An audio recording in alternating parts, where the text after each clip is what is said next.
Welcome to the Influential Personal Brand Podcast. This is the place where we help mission-driven messengers just like you learn how to build and monetize your personal brand.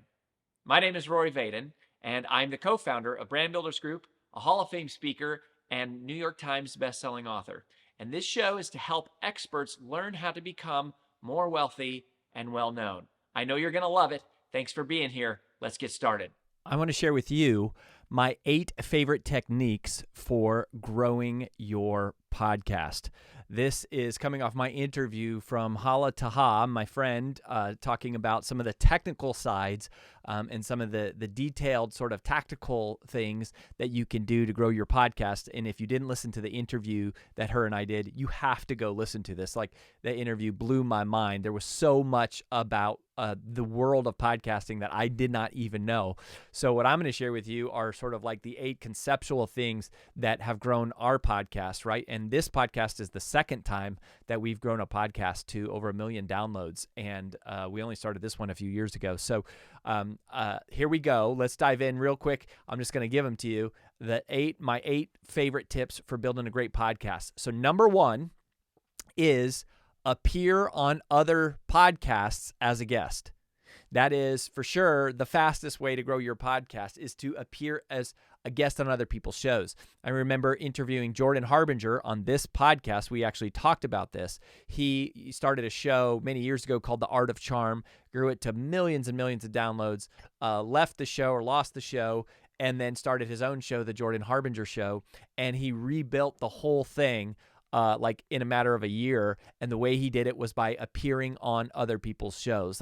So that is the fastest way. And part of that, right, is because people want to stay in the platform they're already in. Like, it's harder to move somebody who's like an Instagram follower to follow you on a podcast, or a YouTube subscriber to like follow you on Facebook. People like to stay in the format that they are in. Now, you want to try to move everyone, obviously, to your email list, but anyways, moving people from one podcast to another is much easier than moving somebody from some other platform to your podcast. So guest on other people's show, which leads to both number 2 and 3 in my list, which are strategies for how to achieve number 1, to get booked on other people's shows.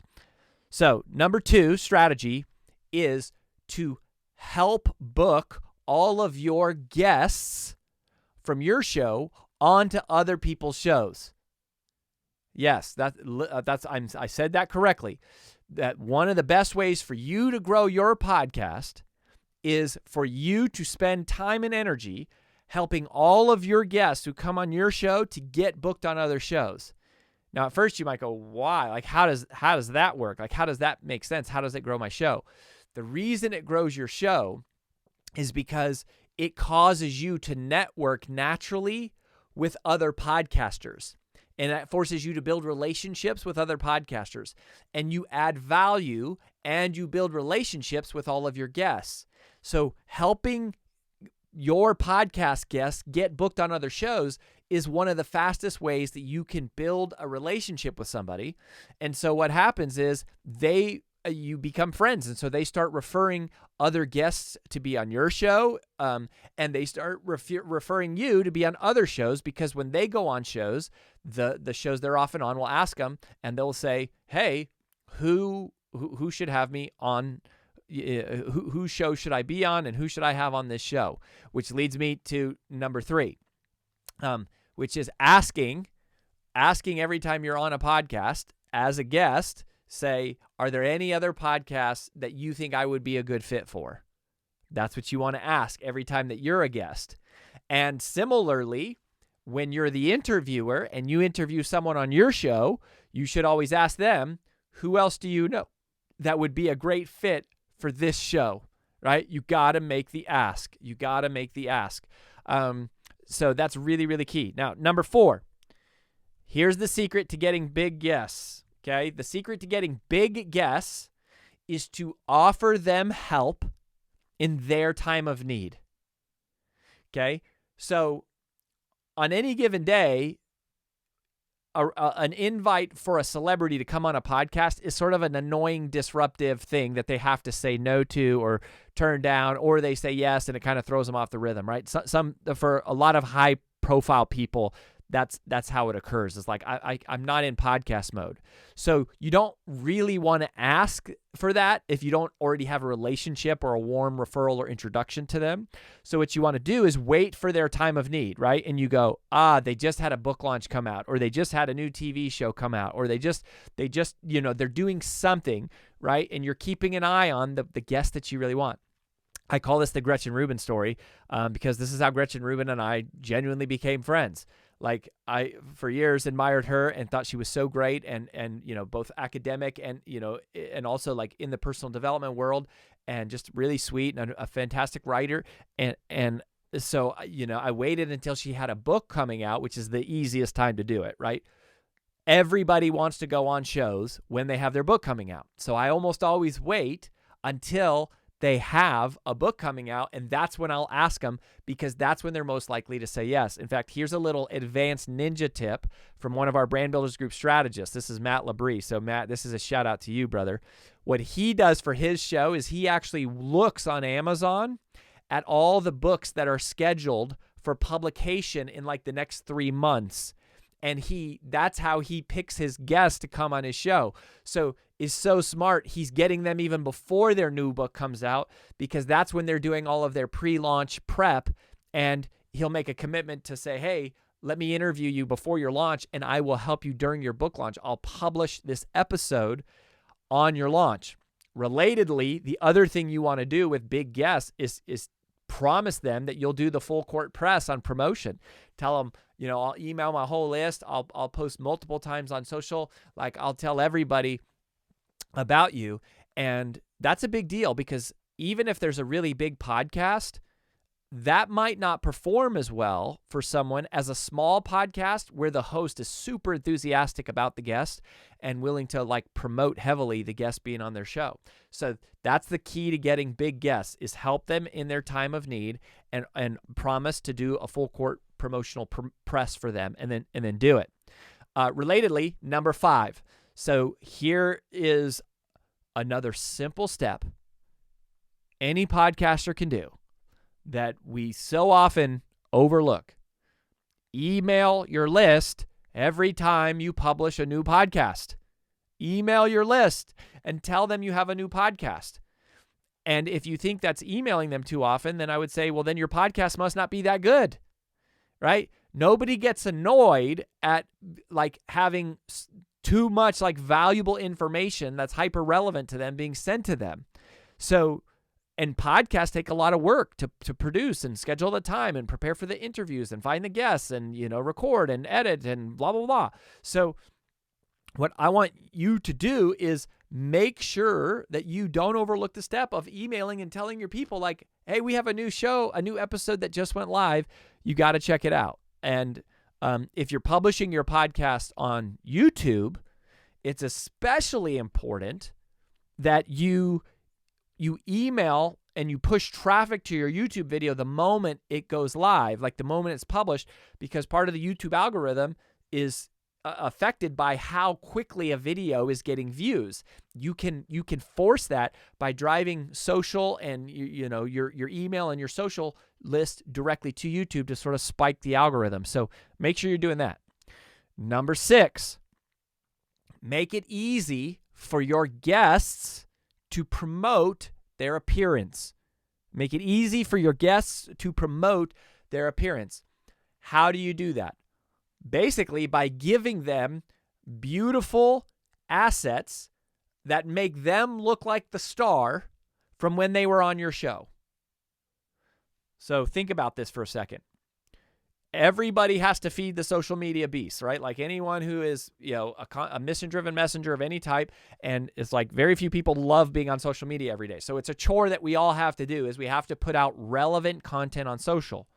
So if you can create an asset that's not about you so much and not about your show, like take a back seat and highlight your guest, make your guest the star of the post, draw attention to your guest and give them assets that they can promote, Or even if they won't promote them, hopefully you can post it and you can tag them, and a lot of times they'll share your post from their post. We also, related to this, we email our guests every time the show goes live. That's an important step here, is just alerting them that, hey, like, we pre-recorded this show 2 weeks ago or 2 months ago. It just went live, and we let them know, like, hey, please review, first of all, the page. Make sure that we didn't spell anything wrong. Make sure that it looks the way you want it to. If there's any changes, let us know. And also, here's an asset. If it's valuable to you, this is one of the highlights from the interview where we thought you really looked like a star. We've gone ahead and edited it for you and put it together. But it has to look more like their branding than your branding. No one's going to share something that looks like your logo and your show and all that. You got to take a back seat if you want them to share it, right? You can share it. You make your own assets that are more about your branding and you're featuring them to your audience. But if you want your guests to share it, the asset needs to look more like them and less like you. So give your guests assets to help them promote. Make it easy for them to promote. Number 7, consistency. Consistency, right? I could not put this list together and not talk about the importance of just being consistent. Almost every single podcast does not have linear growth. It has exponential growth. It's the hockey stick curve. It starts slow. And I would say you should consider publishing your podcast for a year and not even look at the stats, because that's how long it takes to even start to begin to get traction. But like, if you've been publishing for 6 months and you look at your stats, you're probably going to be depressed and deflated. But if you keep going for like another year and 18 months in, it's going to start to catch flight. And by 2 years, it's going to become significant. After 2.5 or 3 years, if you're doing all of these things, your podcast is going to be a full out asset that produces leads and credibility and trust for you for the rest of your life. It's going to be the greatest door opener you have for networking, to high profile relationships, to book deals, to speaking engagements, to clients, to just attracting friends, to just making an impact in the world, around the world, globally, if you just stick with it. A huge part of the podcast game is just not giving up. I mean, that's a huge part of the personal brand game in general, is just not giving up. So consistency. And then number 8, and this is my favorite, so I saved this for last, although I have a bonus tip for you. Number 8 is move the audience emotionally. Move the audience emotionally. A podcast is intimate. You're talking right in people's ears, right? Your voice is in their head. And so you want to become a master of emotions. You want to become a master at using your voice, telling stories, delivering frameworks, pillar points, all things that we teach you, for those of you that are members of Brand Builders Group, inside of Captivating Content, right? Where we talk about the advanced storytelling mechanics. We talk about the 6 pillar point formulas. We talk about the 17 thought leadership frameworks. We talk about the exercise and engagement list, all of these things, behavior drivers, all of these techniques for crafting amazing content and delivering it. You want to apply that to your podcast. Your podcast is stage time. And what makes a great presenter is giving the audience an emotional experience, one where they're inspired, right? They're moved, they're proud, they're challenged, they're saddened, they're scared, they're frightened, they're provoked. Like, move the audience emotionally. Use your words and your stories and your guest stories, and whenever there's a chance to have an emotional moment, zoom in on that moment. Don't skip over the emotional parts. People want to be moved emotionally. That creates a visceral bond, a visceral attraction.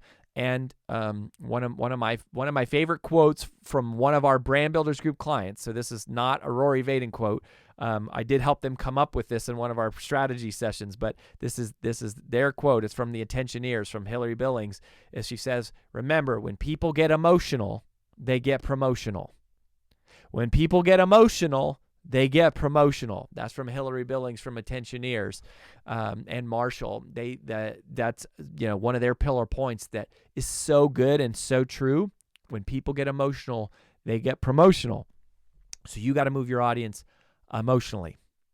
And then number 9, bonus tip for you in terms of how to build a great podcast is interview your top prospects. Interview your top prospects. Even if your podcast never grows, even if it never becomes an amazing networking opportunity, even if it never becomes like a super loyal audience of like lots of listeners, which it will if you do it over time consistently, it's still the most amazing prospecting tool. I promise you, take it from someone who went door to door for 5 years, spent 2 years calling over the phones to enterprises, and spent like 5 years walking in office parks and cold calling. No cold call. Like if you're cold calling somebody on the phone, in their office, knocking on their door, like 99% of the people are going to slam the door on you. But when you show up in someone's inbox and you say, hey, I'm the host of this podcast. I've been following your company. I think you're so brilliant, and I'd love to share your insights with the world. Would you be open to an interview with me? Like, who says no to that? Like, nobody. So now all of a sudden you get to learn from them and you get to build a relationship by giving to them first, celebrating them, promoting them, adding value to them first.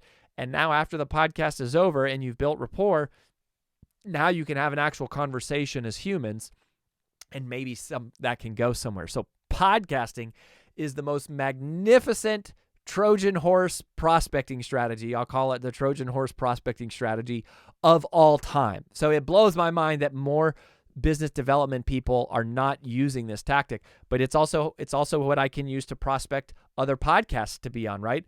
Like if there's a podcast I want to be on, I don't reach out to them and say, hey, will you have me on the show? I reach out to them and say, hey, can I have you on my show? Can I promote you? Can I highlight you? Can I celebrate you? Can I tell the whole world how brilliant you are? And let me do that first, and then maybe there's a chance that we'll develop a relationship from there. So there you have it, 9 of my favorite tips on how to build a great podcast. I promise if you do those, it will work over time. I promise. It can't not work. So I want you to share this episode with someone you know who either should start a podcast or who has a podcast. Share this with them so that they have this checklist to make sure that they're doing it for themselves. And in the meantime, keep coming back. We're always looking to give you the best of the best that we can to help you build and monetize your personal brand. And I hope that we get a chance to work with you as one of our mission-driven messengers who will one time become one of the members of our community. But until then, keep coming back. Stay tuned. We're so grateful for you. See you next time.